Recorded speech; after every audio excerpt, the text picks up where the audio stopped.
I'm getting ready to check out a viewing for a house. I've been on and off looking. It's not really anything that I'm adding too much pressure on. It's gonna take a really special home in order for me to move, just because I think my next home would be like my 10-year home. So yeah, I'm just keeping my options open. Haven't looked at too many homes, but thought I'd give this one a go. So yep, just got done getting ready and now I'm gonna get dressed.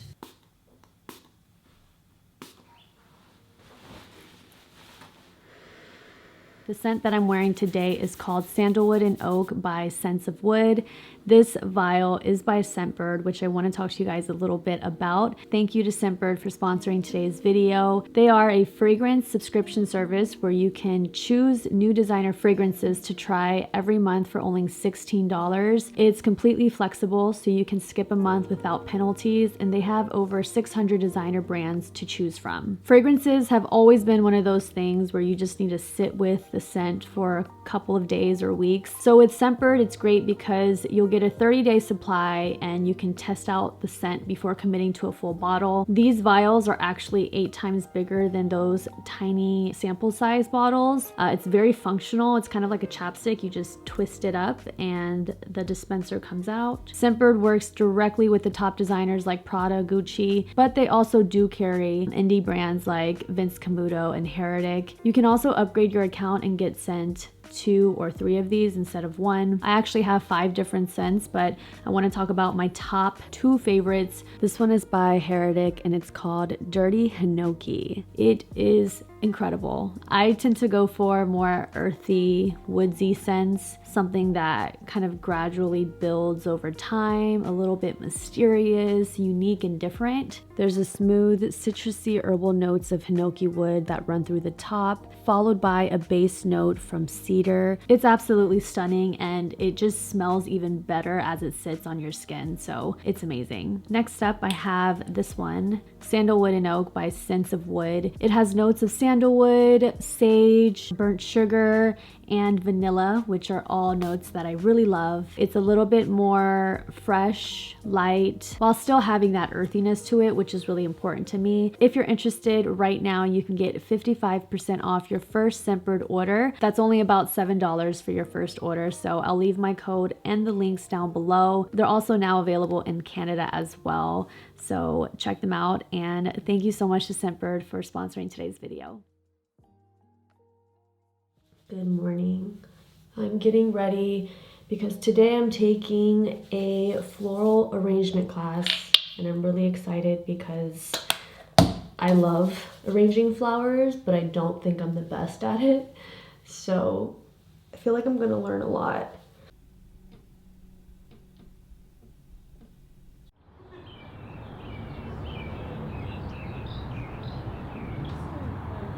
And then please have mercy. He sees it, he's mad. Your boy's big mad. Mom turned off the TV. So I'm mainly an event florist. So my bread and butter is events and weddings. Just things that are like clustery and like full of coverage. Like my house is just like this all the time. With the flowers. God, it's so beautiful, huh? It just looks like it's been like different shapes.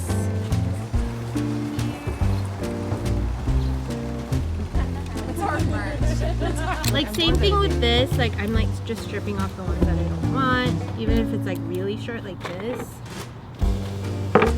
Yeah. Do you have any questions so far on anything that I've like said or done? Oh, it was Von Shelby?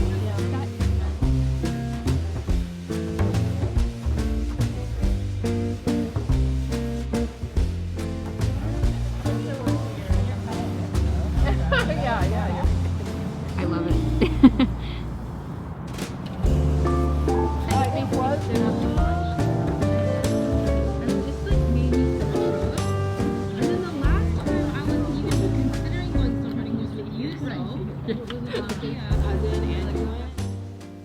Wow. She is so pretty.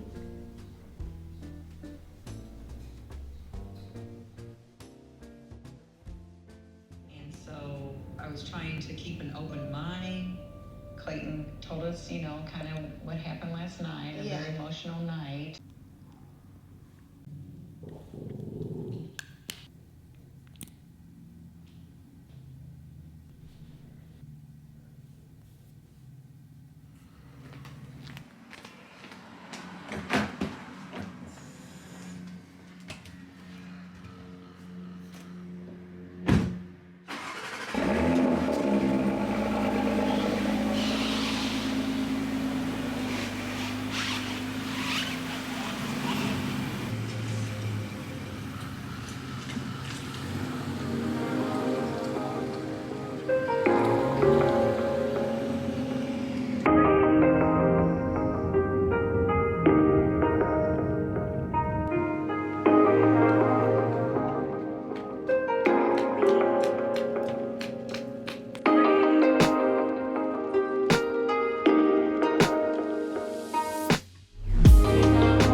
Up to therapy. I started doing in-person sessions starting last week, and I definitely prefer it. I do have a bit more nerves though, so I just like to take a few breaths before I go in.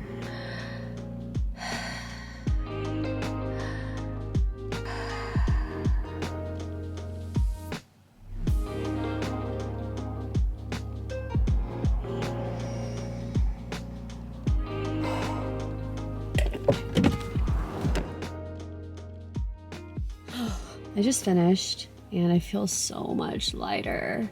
I get so nervous heading into therapy, and this is consistent. I'm sure I'll reach a place one day where that doesn't exist, but it does for now. However, once I get into that flow, I walk out of my session always feeling just hopeful. The amount of awareness that I've gained from this is just a gift, just to be able to notice certain things and be more in tune with my inner self. So I'm making progress, and sometimes it'll feel like I'm not, and that's okay. Like, I just need to know that it's gonna be okay, and just know that this whole like self-development, self-love journey is like ongoing. I don't expect to reach a point where I'm like, hey, I am this woke, fixed person. This is a lifelong commitment to do the work. And that is what the goal is for me. Just to continue what I'm doing, but get to a point where my mental state feels more stable. I'm in a good space right now, and I just want to like acknowledge that.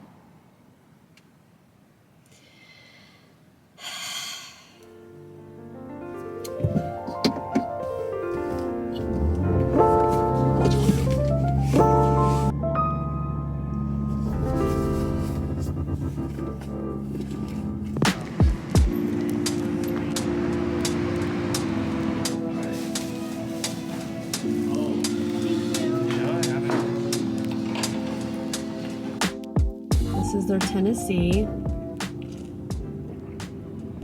Oh my goodness. How? Oh, that's hitting the spot. Yep.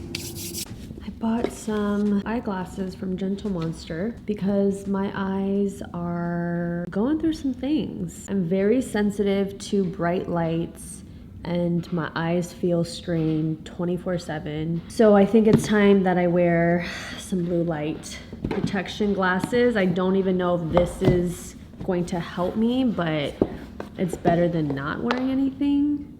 And I hope that this style just looks okay on me because I have a very particular face. I went with Gentle Monster because they use a Zeiss lens, and their frames usually fit Asian faces. They didn't have many styles, and I kind of got desperate because my eyes were hurting so bad, so I just went with these, hoping that they look good. Oh, yeah, this isn't bad. I just need to adjust the nose bridge, but this suits me a lot more than the circle ones because my face is very round. Wow, I'm pleasantly surprised that I was able to pick out some good pair of glasses on the first try. Usually I'll go for the smaller glasses just because that's what is kind of trendy and I like those styles, but you kind of have to accept the fact that certain glasses just don't look good on you. And for me, like the smaller circular lenses make my head look very huge. So this is perfect. And I just adjusted the nose a little bit and it's very comfortable. Okay. That was a success. I'm very happy about this. He's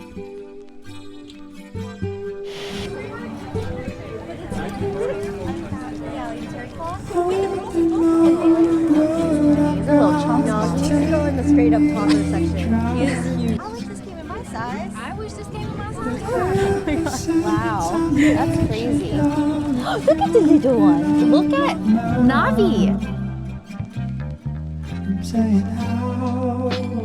I have a feeling it's going to be really cute. Yeah? I'm saying how far is the way down. Listening to what I need is taking on my life. But for every step that I take forward, baby, I'll be right. I'm saying how far is the way down. I'm saying how far is the way down. I've made my mistakes, but I hope I don't make them twice. And when the heartbreak comes, my darling, I promise I won't cry. I'm saying how far is the way down. I'm saying how far is the way down.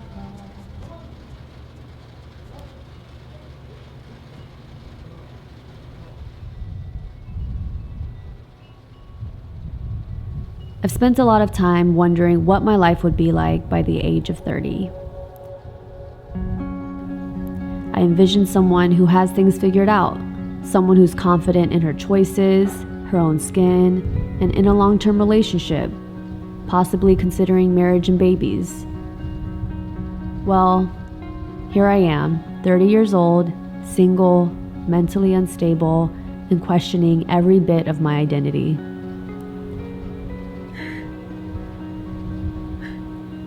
All these years of conditioning have led me to believe that I'm not worthy or enough.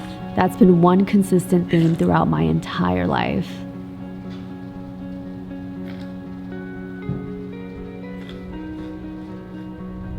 The only difference from my 20s to now entering my first year of 30s is that I'm much more aware.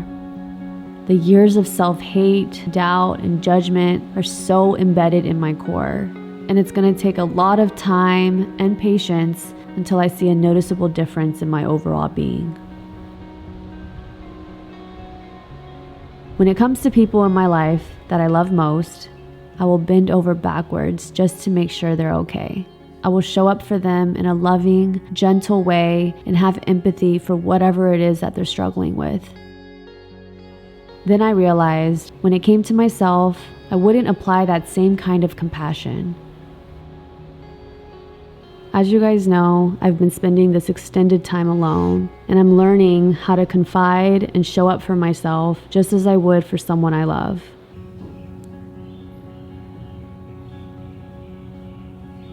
This year by far has been the most profound year of my life. Despite all my lonely nights filled with sadness and tears, I'm grateful for it. Because with each painful moment, I can feel an immense amount of growth taking place. Happy birthday to you. So I may not be where I envision myself to be by 30, but I've welcomed the idea that I'm exactly where I need to be. My only wish for my birthday is to continue to evolve and grow, welcome change, and continue to do all the things that are good for my soul. Oh, that's so cute. Meditate, journal, stay active, continue to build on existing relationships while being open to making new ones. Put it on, put it on, put it on. And most importantly, have trust within myself, knowing that on the other side, there's going to be an even more beautiful, expanded version of me.